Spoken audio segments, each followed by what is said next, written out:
देखो आज जो हम अध्ययन करेंगे उसमें आपको प्रकाश,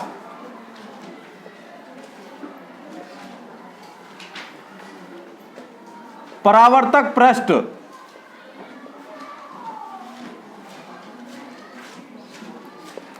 विवर्तन,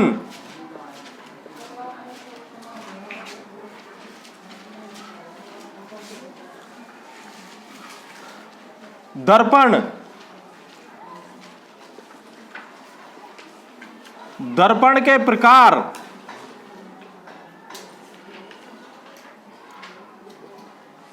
इसमें समतल दर्पण,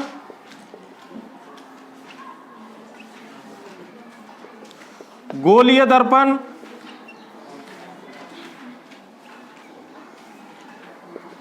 गोलीय दर्पण में अवतल दर्पण,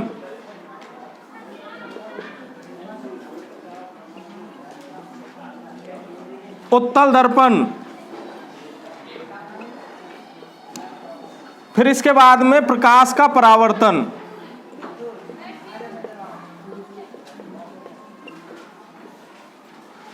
ये अध्ययन करेंगे आज।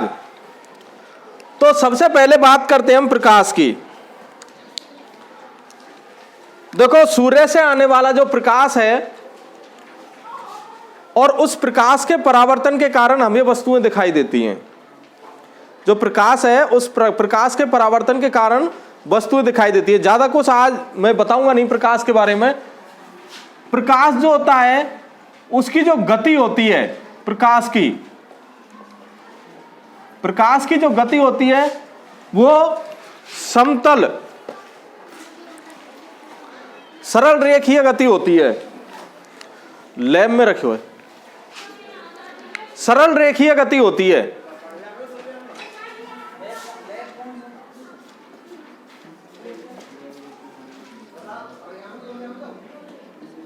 और प्रकाश विभिन्न सिद्धांतों के बाद में यह निष्कर्ष निकला कि जो प्रकाश की किरण है वो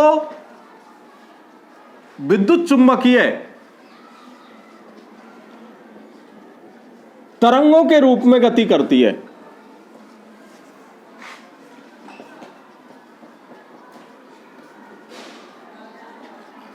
विद्युत चुंबकीय तरंगों के रूप में वो गति करती है। प्रकाश जो होता है वो कण के रूप में भी गति करता है।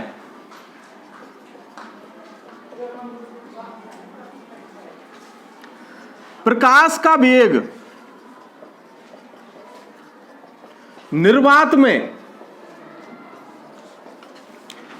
3 गुना 10⁸ मीटर पर सेकंड होता है। प्रकाश का वेग निर्वात में 3 गुना 10⁸ मीटर पर सेकंड होता है।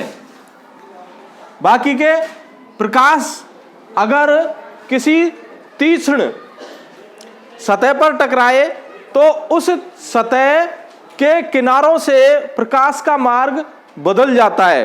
वैसे प्रकाश की किरण जो होती है वो सरल रेखीय अवस्था में गति करता है। लेकिन मैं बात कर रहा हूं इस विवर्तन की। अगर कोई सतह ऐसी है और प्रकाश की किरण यहां पर टकराई और टकराने के बाद में यह सीधी निकलनी चाहिए, लेकिन सीधी ना निकल करके ये थोड़ी अपने पथ से क्या हो जाती है, विचलित हो जाती है, या इस सतह के तीक्ष्ण किनारों से वो मुड़ जाती है, तीक्ष्ण किनारों से वो मुड़ जाती है। और प्रकाश की इस घटना को विवर्तन कहते हैं। प्रकाश की इस घटना को विवर्तन कहते हैं। भाई विवर्तन जो होता है प्रकाश की इसी घटना को कहते हैं। दूसरी बात अब बात करते हैं परावर्तक पृष्ठ की। परावर्तक पृष्ठ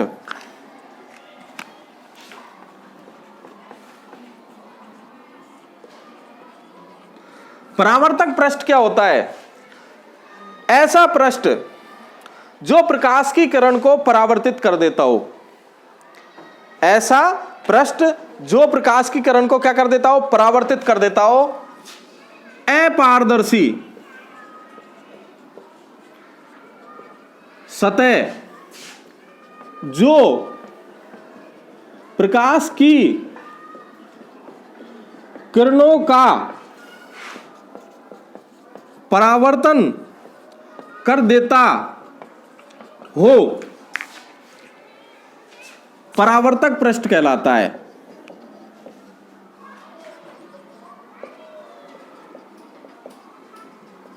परावर्तक पृष्ठ कहलाता है। एक ये बिंदु, दो, तीन बिंदु। अब बात करते हैं हम दर्पण की। दर्पण की एक सतह परावर्तक पृष्ठ का कार्य करती है, और दर्पण जो होता है वो एक अपारदर्शी माध्यम होता है। देखो, माध्यम तीन प्रकार के होते हैं। माध्यम तीन प्रकार के होते हैं। माध्यम तीन प्रकार के हो सकते हैं। पहला, पारदर्शी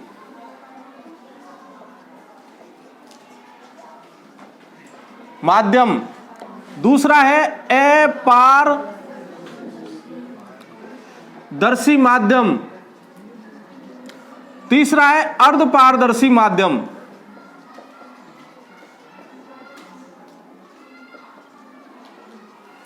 पारदर्शी माध्यम वो होता है जिसमें प्रकाश की किरण सीधे आर पार निकल जाती हो। ऐसा माध्यम जिसमें प्रकाश की किरण बिना मुड़े सीधी निकल जाती हो या आर पार निकल जाती हो, पारदर्शी माध्यम कहलाता है। अपारदर्शी माध्यम वो होता है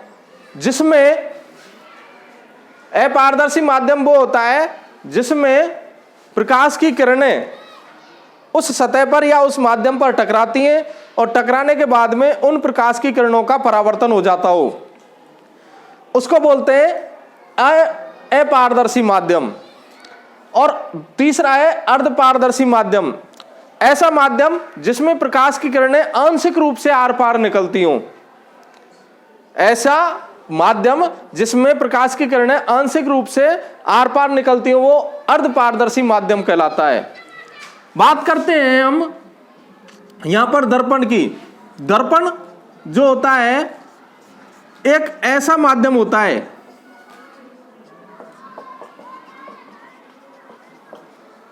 जिसकी एक सतह पर लेपन होता है तथा दूसरी सतह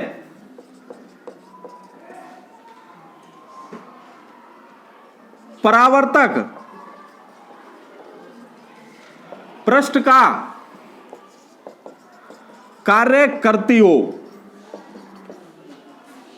परावर्तक पृष्ठ का कार्य करती हो। कौन सा माध्यम कहलाता है?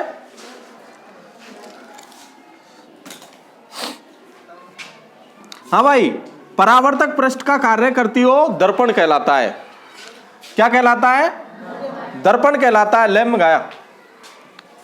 हाँ भाई, इसके बाद में अपन बात करते हैं दर्पण के प्रकार कि दर्पण क्या है और दर्पण कितने प्रकार का होता है।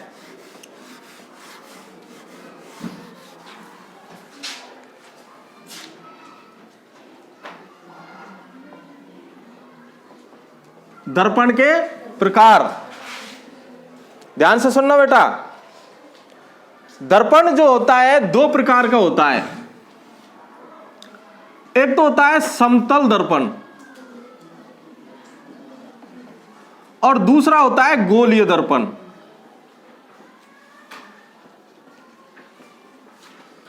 समतल दर्पण किसे कहते हैं?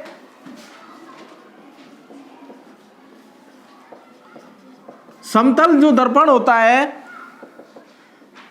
इस दर्पण का परावर्तक पृष्ठ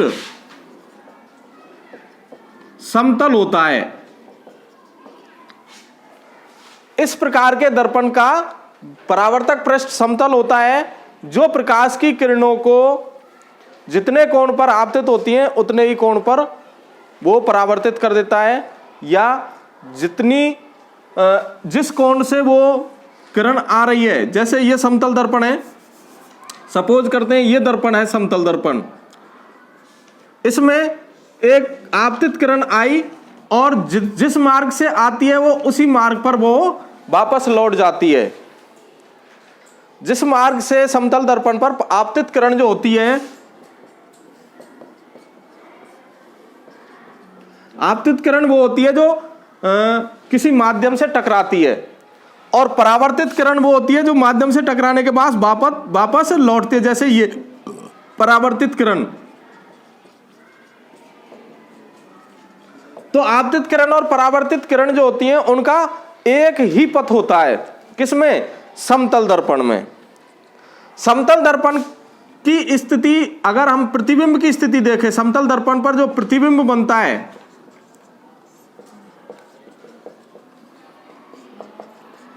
प्रतिबिंब की स्थिति देखो, समतल दर्पण में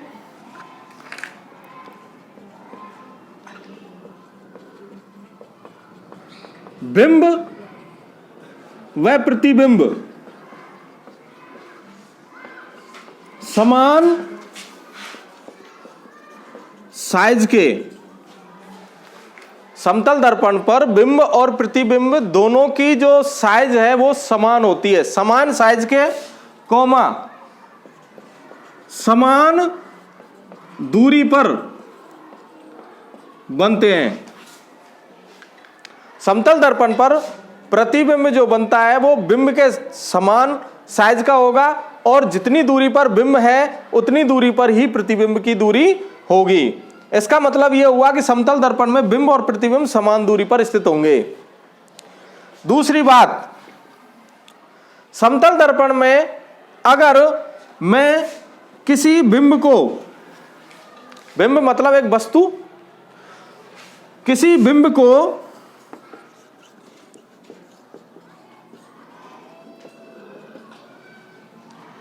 v वेग से आगे या पीछे ले जाता हूं, ले जाने पर प्रतिबिंब 2b की गति से गतिमान होगा। बिंब और प्रतिबिंब की जो वेग की बात करूं मैं, तो जितनी वेग से, जो वेग से बिंब की गति होगी उससे दुगने वेग से प्रतिबिंब की गति होगी। बात करते हैं इन पर जो समतल दर्पण है। सपोज करते हैं मेरे पास दो समतल दर्पण है, और उन समतल दर्पणों में दो समतल दर्पणों में प्रतिबिंबों की संख्या, काफी बार कंपटीशनों में पूछ लेता है इसको, प्रतिबिंबों की संख्या को हम 360/θ-1 से काउंट कर सकते हैं। ये एक सूत्र है। मान लेते हैं दो प्रतिबिंब में मेरे पास वो दो दर्पण हैं, और वो इस सपोज करते हैं 45 डिग्री के कोण पर रखे हुए हैं, आपस में ही हो। नाई की दुकान में जब हम जाते हैं ना, तो उनके दोनों दीवारों पर शीशे लगे हुए होते हैं, और दोनों दीवारों पर वो शीशे कुछ कोणों पर झुके हुए रहते हैं। तब हमें कई प्रकार के प्रतिबिंब उन शीशों में, उन दर्पणों में दिखाई देते हैं। उन दर्पणों में क्या होते हैं? दिखाई देते हैं। मान लेते हैं, सपोज करते हैं 45 डिग्री के कोण पर ये शीशे रखे हुए हैं, दर्पण रखे हुए हैं दो, और दोनों दर्पण 45 डिग्री के कोण पर रखे हुए हैं। तो हम इनमें दोनों दर्पणों में प्रतिबिंबों की संख्या निकालेंगे, तो सीधी सी बात है, हम 360 में 45 का भाग दे देंगे और -1 कर देंगे। तो देखो कितनी बार गया भाग, 9 से काटो, 9 पंजे 45, 9 चौका 36, 40 बार, 8 - 1, तो कितने प्रतिबिंब बने? 7। कुल प्रतिबिंबों की संख्या कितनी आ गई? 7। 7 प्रतिबिंब इन दर्पणों में बनेंगे जब ये 45 डिग्री के कोण पर झुके हुए हों। अभी रीट में जो क्वेश्चन पूछा गया था, इसी से संबंधित पूछा गया था कि दो दर्पण 60 डिग्री के कोण पर झुके हुए हैं, सपोज करते हैं 2 दर्पण है, समतल दर्पण, और दोनों 60 डिग्री के कोण पर झुके हुए हैं, तो प्रतिबिंबों की संख्या ज्ञात करो। तो सीधी सी बात है, हम 360 में 60 का भाग दे करके -1 कर देंगे, तो कितना आएगा? 6 - 1 कितना आएगा? 5। जो इन दोनों दर्पणों में 5 प्रतिबिंब बनेंगे, कुल जो प्रतिबिंबों की संख्या होगी वो 5 होगी। तो आपको मैंने यहां पर समतल दर्पण पढ़ा दिया। इसके बाद में हम बात करते हैं गोलीय दर्पण की। यह पूरा पाठ गोलीय दर्पण पर आधारित है। गोलीय जो दर्पण होते हैं वो 2 प्रकार के होते हैं, और गोलीय दर्पण को गोलीय दर्पण ही क्यों कहते हैं? क्योंकि गोलीय दर्पण में परावर्तक पृष्ठ वक्राकार होता है। गोलीय दर्पण में परावर्तक पृष्ठ जो होता है वो वक्राकार होता है।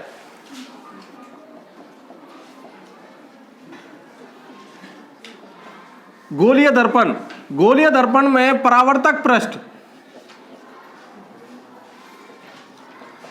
वक्राकार होता है भाई। जैसे चम्मच होती है ना, उसके आकार का होता है, या तो वो धसा हुआ होगा परावर्तक पृष्ठ या उभरा हुआ होगा वो उसका परावर्तक पृष्ठ। तो गोलीय दर्पण किसे कहते हैं? ऐसा दर्पण जिसका परावर्तक पृष्ठ वक्राकार हो। ऐसा दर्पण जिसका परावर्तक पृष्ठ वक्राकार हो गोलीय दर्पण कहलाता है। गोलीय दर्पण जो होते हैं वो 2 प्रकार के होते हैं बेटा। एक तो अवतल दर्पण और दूसरा उत्तल दर्पण। अवतल दर्पण जो होता है वो कैसा होता है और उत्तल दर्पण कैसा होता है? अवतल दर्पण किसे कहते हैं? देखो, अब का मतलब धसा हुआ,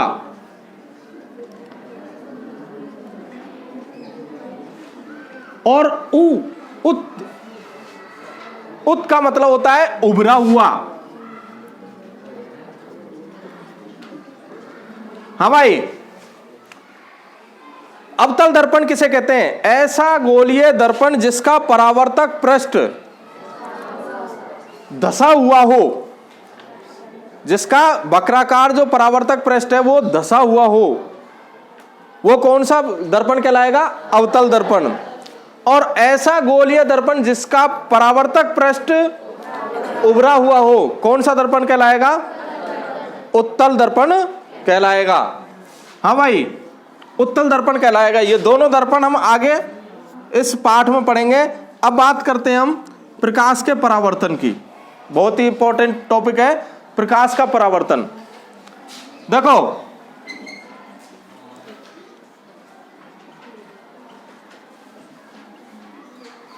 प्रकाश का परावर्तन, जब कोई प्रकाश की किरण किसी अपारदर्शी माध्यम से टकराती है तो वह परावर्तन के पश्चात उसी माध्यम में लौट जाती है जिस माध्यम से वो आई और टकराई।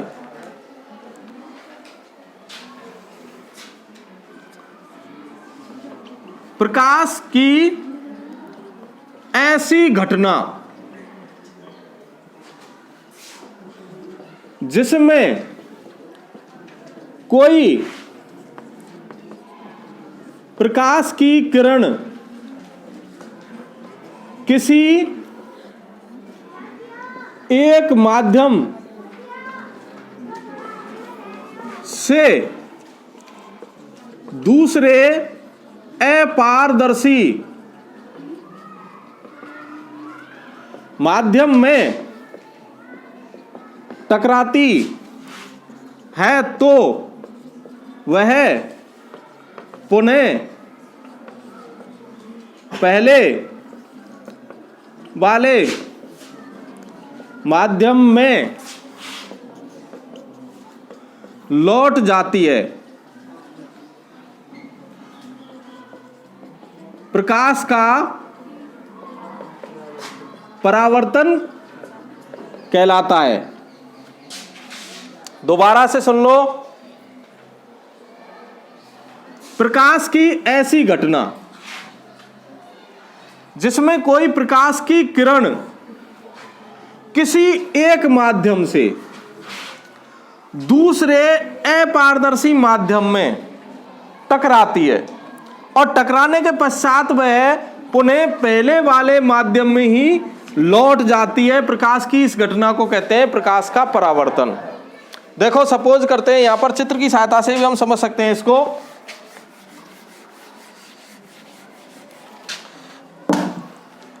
जैसे ये एक अपारदर्शी माध्यम है मेरे पास, इसमें ये एक अभिलंब है। अभिलंब जो होता है वो दर्पण के बिल्कुल 90 डिग्री पे होता है। अभिलंब समतल दर्पण हो उसके बिल्कुल 90 डिग्री पे होता है।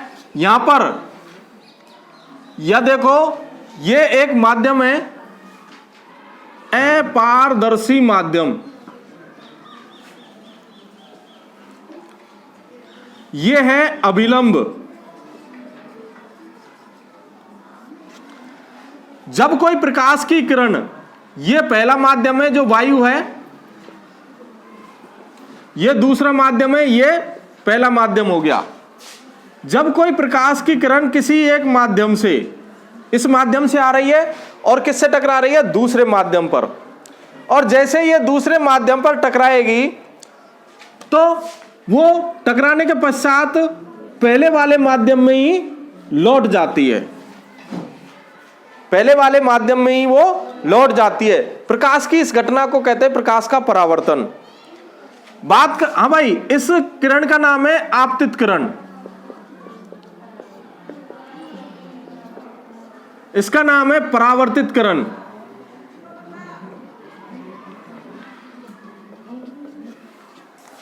प्रकाश की ऐसी घटना जिसमें कोई प्रकाश की किरण किसी पहले माध्यम से दूसरे अपारदर्शी माध्यम में टकराती है तो वो पुनः पहले वाले माध्यम में ही लौट जाती है। प्रकाश की इस घटना को प्रकाश का परावर्तन कहते हैं। परावर्तन के नियम,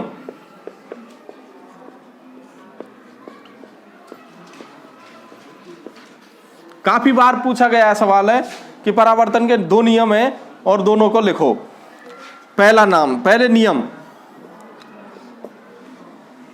आपतित किरण, परावर्तित किरण और अभिलंब। आपतित किरण, परावर्तित किरण व अभिलंब तीनों एक ही तल में स्थित होते हैं।